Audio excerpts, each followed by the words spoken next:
konsekuensi hukum setelah kita memahami seperti apa gambaran wanita yang dianggap perawan oleh kacamata syariat dan seperti apa juga perempuan-perempuan yang dianggap sebagai tidak perawan menurut kacamata syariat, maka konsekuensinya adalah sebagaimana yang telah diterangkan di dalam kitab Fathul Qorib, yaitu beliau menyatakan fal bikru, adapun perempuan-perempuan yang masih perawan, yajuzu lil ab wal jad, boleh bagi bapak kandungnya, wal jad, begitu juga boleh kepada kakeknya.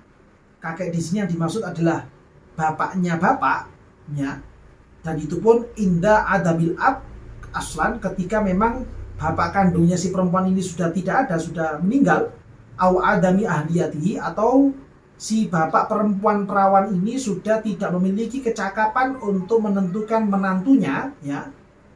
Yang diperbolehkan apa? Ijbaruha ay al-bikri. Boleh bagi bapak kandungnya tadi atau kakeknya itu, ya, bapaknya bapak, untuk mengijbar. Ijbar itu arti aslinya adalah memaksa. Memaksa perempuan perawan ini menikah dengan siapa? Ya. Atau kalau bahasanya orang sekarang, si bapak atau si kakek menjodohkan putrinya ini menikah dengan laki-laki pilihan bapaknya sendiri, bukan pilihan si perempuan. Itu hukumnya adalah boleh-boleh saja.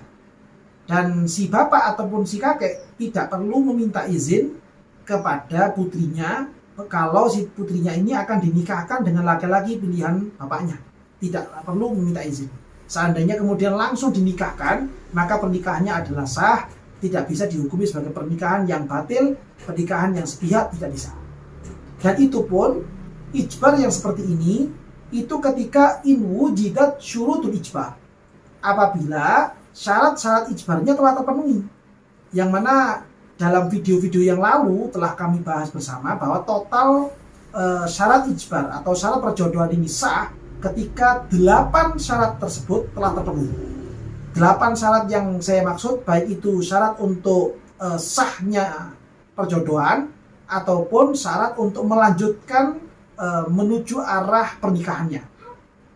Ketika syarat-syarat ini terpenuhi, maka perjodohan itu bisa sah.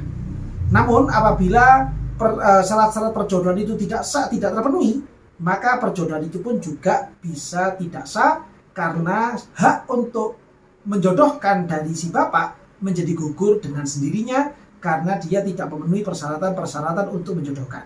Nah, ini penting untuk kita renungkan, dan kalau bisa untuk memahami seperti apa syarat-syarat perjodohan itu apa saja, perlu kita untuk merujuk kepada video-video yang telah lalu telah kami sampaikan, telah kami ulas dalam video itu, supaya kita lebih paham lagi, lebih memahami, lebih mengerti seperti apa dan bagaimana syarat-syarat untuk menjodohkan. Di antaranya yang paling penting adalah ketika perempuan ini atau putrinya ini akan dijodohkan dengan laki-laki yang ternyata laki-laki ini tidak kofo dengan putrinya sendiri. Maka ini penting untuk kita pahami.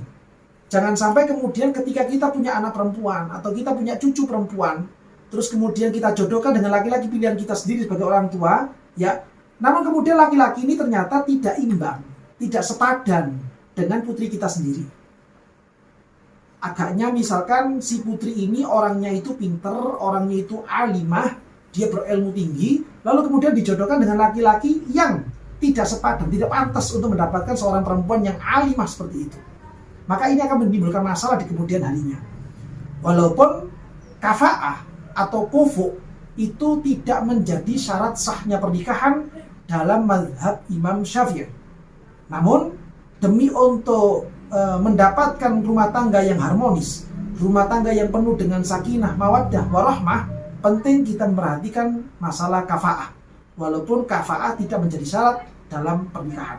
Mudah-mudahan sekelumit keterangan ini menjadi manfaat untuk kita semuanya, dan mudah-mudahan kita semua, keluarga kita semua diberikan barokah oleh Allah Subhanahu wa taala. Amin ya rabbal alamin.